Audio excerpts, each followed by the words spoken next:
Hey everyone, Dr. Frazer here, and today we're going to talk about the concept of buying into the dip and what the heck does this mean and how does it apply to chiropractic practices. So let's think about the concept of buying into the dip. So we all know the Oracle of Omaha, Warren Buffett, and what does he always say about the stock market? You should be greedy when people are fearful and fearful when people are greedy. So if we analyze that for a second, we know that people buy from the emotions is what guides a lot of their stock price purchases. So the market's going crazy, they get excited and they keep buying. And when the market dips, that's when they sell and they seal in their losses, which doesn't make any sense. You should be buying when the market dips because the valuations are better, and you should be fearful or selling when the market is high.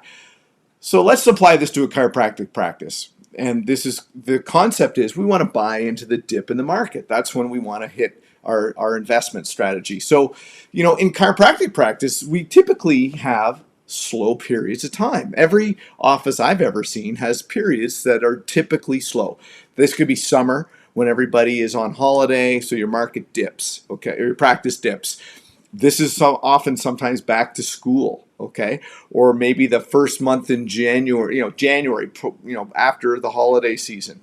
So here's what I observe as a coach. I see clients of mine get super uptight and anxious, and they start freaking out because their numbers dip a little bit during those months, rather than having the 30,000 foot view and they can see, well, wait a minute, this is just a normal trend and the practice is kind of going into that dip.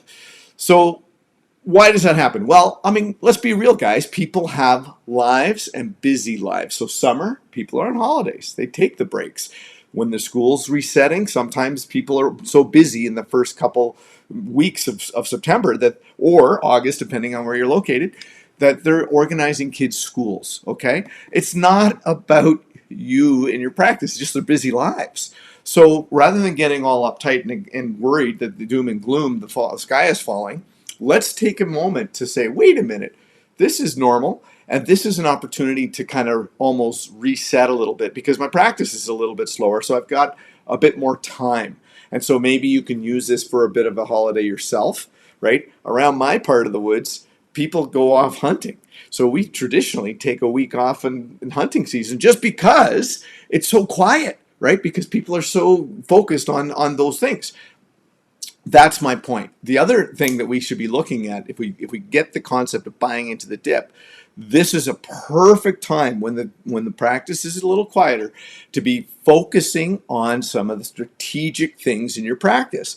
Maybe this is a time to really focus on our marketing efforts. Maybe this is a time to really look and review the internal strategies we have for referrals. Maybe it's a procedure overhaul. Maybe it's equipment that you need to look at upgrading. Maybe we need to remodel the practice. If you're going to paint, when do you want to paint? Do you want to paint in your busiest time, or do you want to paint when we're into that dip? We're into the little quiet modes. So as a strategy moving forward, rather than panicking, you want to look at the 30,000 foot view.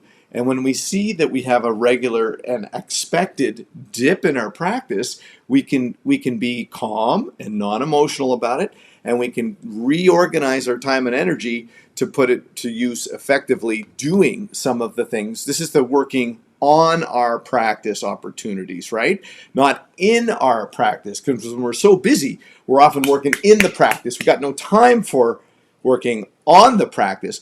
When we work on the practice is when we get to improve the productivity, the functionality, the systems, the procedures, do staff training, all of the things that actually make your business more functional and viable, and frankly, more fun and productive, and in my opinion, improve the quality of care that you're delivering to your clients, because ultimately that's what brings them back. That's what gets them referring. That's what makes sure that you can rest, fully that night, knowing that you're delivering optimal care to your people. So that's the concept of buying into the dip. Look for more in this series, and we're going to go deeper and explain even more effectively how you can apply this concept to your practice.